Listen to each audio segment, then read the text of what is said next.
Hello everyone, welcome to day 4 of my 10 days series. সকালে খেয়েছিলাম গরম জল, তারপর চা, আজকে সাথে দুটো বিস্কুটও খেয়েছিলাম। কালকে অনেক হেভি খাওয়া হয়ে গেছিলো বলে আজকে ব্রেকফাস্টে আর কিছু খাইনি। আজকে এসেছিল অপিদির মা মাইমারা, তো ওরা যে মিষ্টিগুলো এনেছিল সেখান থেকেই একটা রসগোল্লা আমি খেয়ে নিয়েছিলাম। তো এটা ব্রেকফাস্টও বলা চলে, মিড মর্নিংও বলা চলে।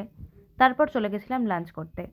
আজকের লাঞ্চে ছিল ভাত, আলু ভাজা, গতদিনের চিংড়ির মালাইকারি।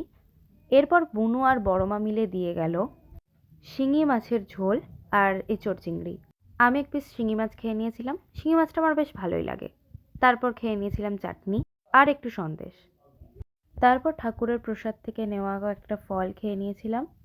আর দেখো এই কিউটিসগুলোকে, মাঝেরটা দেখো কিভাবে শুয়ে আছে। ডিনারে ছিল রুটি, এঁচোড় চিংড়ি, আলু ভাজা আর মাংস। তো আজকের দিনটা এভাবেই শেষ করলাম। For more such videos subscribe to my channel. By.